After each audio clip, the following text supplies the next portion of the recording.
নমস্কার বন্ধুরা, আমি প্রবীর কুণ্ডু এবং এই চ্যানেলে তোমাদের সকলকে স্বাগত। ইতিমধ্যেই থাম্বনেলে তোমরা দেখে নিয়েছো যে আমি লিখেছি যে দেব চালাক, জিৎ বোকা। দেখুন, আমাদের এখানে চালাক মানেই তাকে একটা খারাপ, নেগেটিভ এরকমভাবে দেখা হয়, এবং বোকা বললে তার প্রতি একটা ভালোবাসা আমাদের চলে আসে, কারণ মনে হয় বোকা মানে সে সৎ। কিন্তু আমি একবারও একথা বলছি না যে চালাক মানে অসৎ বা চালাক হওয়াটা কোনো খারাপ কাজ। ডেফিনেটলি মানুষ চালাক হতেই পারে তার নিজের ভালোর জন্য বা তার আশেপাশের মানুষের ভালোর জন্য, বা সে যেই কাজটা করে সেই কাজের ভালোর জন্য যদি সে চালাকি করে তবে তাতে কোনো ক্ষতি নেই। আমি এই ভিডিওতে বোঝানোর চেষ্টা করব যে কেন আমি দেবকে চালাক এবং জিতকে বোকা বলছি। তো চলুন শুরু করি আজকের ভিডিও।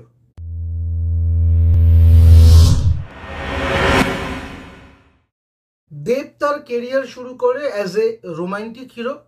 খুব একটা অ্যাকশন যে সে করেছে সেরকমটা নয়। একটা গড়পড়তা বাংলা সিনেমায় যেরকম অ্যাকশন থাকে, অর্থাৎ ওই শুরুতে একটা অ্যাকশন, মাঝখানে একটা অ্যাকশন, আবার ক্লাইম্যাক্সে গিয়ে একটা অ্যাকশন, এরকম অ্যাকশন সে করেছে। একেবারে হার্ডকোর অ্যাকশন সিনেমা, সে শুরু থেকে লাস্ট অবধি শুধু অ্যাকশন রয়েছে, এরকম সিনেমা দেব খুব একটা করেনি, বা করলেও হয়তো হাতে গোনা কয়েকটা। তো দেবকে নর্মালি আমরা রোমান্টিক, একটু কমেডি, একটু ফ্যামিলি ওরিয়েন্টেড হিরোই বলতে পারি। তো দেব সেরকম ধরনের কমার্শিয়াল সিনেমা করছিল, মেনলি সাউথের থেকেই কপি করা সিনেমা সে সময় হচ্ছিল, দেবও তারই বাই প্রোডাক্ট। কিন্তু দেব যখন একটু বড় স্টার হলো, সে যখন নিজের প্রোডাকশন হাউস খুললো, তখন সে দেখলো যে বাঙালি দর্শক কিন্তু আর এই সাউথের রিমেক দেখছে না। তারা সৃজিত মুখোপাধ্যায়কে দেখছে, তারা শিবপ্রসাদ নন্দিতাকে দেখছে। তো দেবেরও মনে হলো যে এই জিনিসটা আর চলছে না, সাউথের কপি, আমাকে শিবপ্রসাদ নন্দিতার মতো বা এদের ধরনের যে সিনেমা চলছে সেরকম ধরনের সিনেমা বানাতে হবে। তো দেব কিন্তু সেটা করাই শুরু করলো। সে সৌমিত্র চট্টোপাধ্যায়কে, পরাণ বন্দ্যোপাধ্যায়কে, মিঠুন চক্রবর্তীকে মূল কাস্টিংয়ে রেখে নিজে একটু সাইডে চলে গেল এবং ফ্যামিলি অডিয়েন্স, ঘরোয়া অডিয়েন্সের জন্য সিনেমা করতে শুরু করলো। তো এটা হচ্ছে চালাকি, অর্থাৎ যে জিনিসটা চলছে সেটাই বানাও। তুমি কি ভালোবাসো, তোমার অডিয়েন্স কি দেখে দেখে তৈরি হয়েছে, তারা তোমাকে কেমন করে দেখতে চায়, সেসব সেকেন্ডারি। প্রাইমারি হচ্ছে এখন কোনটা হিট দিচ্ছে, এখন কোনটা মানুষ খাচ্ছে। তারপরে হঠাৎ একদিনকে দেব দেখলো যে ব্যোমকেশটা খুব চলছে, ব্যোমকেশ করলেই হিট, সকলেই ব্যোমকেশ করছে। তো দেব তার বাণিজ্যিক বুদ্ধি, অ্যাজ এ প্রডিউসার, তার মনে হলো যে তাহলে আমিও একটা ব্যোমকেশ করি, কারণ ব্যোমকেশটা খুব চলছে। এখানেই হচ্ছে চালাকি, এবং সে আবার একটা ব্যোমকেশ করলো। এবার দেখুন সেই সিনেমা, সেই ব্যোমকেশ কতটা হিট হলো, মানুষ পছন্দ করলো কিনা, মানুষ গালাগালি করলো কিনা, ট্রোলিং করলো কিনা, সেসব তো পরের কথা। কিন্তু আগে ওই মার্কেট যেদিকে যাচ্ছে সেই দিকে যাওয়া, এই চালাকিটা কিন্তু দেবের মধ্যে আছে। এবং আবার দেখুন, যখন আবার সেই মাস ফিল্মের দিকে মানুষ ঝুঁকছে, যখন মানুষ একটু লার্জার দ্যান লাইফ কিছু বড় পর্দায় গিয়ে দেখতে চাইছে, তখন কিন্তু দেব আবার তার ট্র্যাক চেঞ্জ করছে এবং নিয়ে আসছে খাদানের মতো সিনেমা, বা একটু কোট করে বলা যেতে পারে যে দেব খাদানে নামছে। তো এই জিনিসটাই চালাকি, এবং এটাকে কিন্তু অনেকে ডেফিনেটলি খুব ভালো হিসেবেও দেখতে পায়।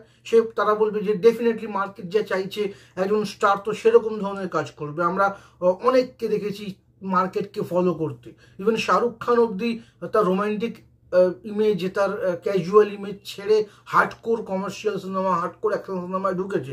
এতে খারাপ কি আছে? ডেফিনেটলি আমি একবারও খারাপ বলছি না, আমি বলছি দেব চালাক। উল্টো দিকে দেখুন জিতকে কতটা বোকা। একদম প্রথম থেকে সে একটা রোমান্টিক সিনেমা করতে করতেই আসছিল, হঠাৎ করে সে একটু অ্যাকশনের দিকে ঢুকে যায় এবং অ্যাকশন করতেই শুরু করে। সেই সময় তার সিনেমা একদম টপে ছিল, তার বস বলুন বা তার আগে যেগুলো করেছে, যুদ্ধ, সমস্ত কিছু কিন্তু বেশ টপে ছিল। তারপর জমানা ঘুরে যায়, কিন্তু জিৎ কিন্তু তার যে একটা পথ, একটা আলটিমেটাম সে ঠিক করে রেখেছে, সেটাকে ছাড়েনি, সে সেই জায়গাটায় ধরে রেখেছে।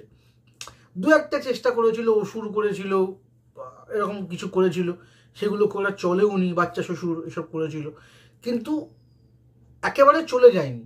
সে কিন্তু তার নিজস্ব ধারা, যে আমি এই জিনিসটাই করি, এটাকেই ভালোবাসি, এটাই করব, এই বোকামিটা বা এই জেদটা কিন্তু তার ছিল। এবং সে কিন্তু সেরকম ধরনের সিনেমায় আগাগোড়া যবে থেকে সে করে এসছে, ট্র্যাক চেঞ্জ করেনি। তো এইটাকে আমি বোকামো বলছি। আমি কিন্তু কোনোটাকে ভালো বা খারাপ বলছি না। খারাপ বা ভালো ডিসাইড করবে দর্শক, আমি কে? আমি কেউ না। আমি বলছি যেটা আমি চোখে দেখতে পাচ্ছি সেটা। অর্থাৎ একজন অ্যাক্টর বা প্রডিউসার সে যুগের সঙ্গে তাল মিলিয়ে চলছে, সে যেমন মার্কেট ডিমান্ড করছে সেরকম প্রোডাক্ট তৈরি করছে, অর্থাৎ তার মাথায় ব্যবসায়িক বুদ্ধি আছে। কিন্তু জিৎ কি করছে? জিৎ তার জেদ বজায় রাখছে, বা সে তার ধরনটাকে বজায় রাখছে, বলছে মার্কেট যা খুশি করুক, আমি মার্কেটকে ফলো করব না, আমি আমার মনকে ফলো করব, আমার মন যা বলছে আমি তাই করব। তো এই কারণেই আমি একজনকে চালাক এবং একজনকে বোকা বললাম। আপনাদের এই ব্যাপারে কি মত? আপনারা কি মনে করছেন যে চালাক হওয়াটাই বেটার, বোকা হওয়াটা ভুল, নাকি বোকার মধ্যেও একটা ভালোবাসা আছে, বোকা লোককেও ভালোবাসতে ইচ্ছে করে, চালাক লোককে অতটা ভালোবাসতে ইচ্ছে করে না?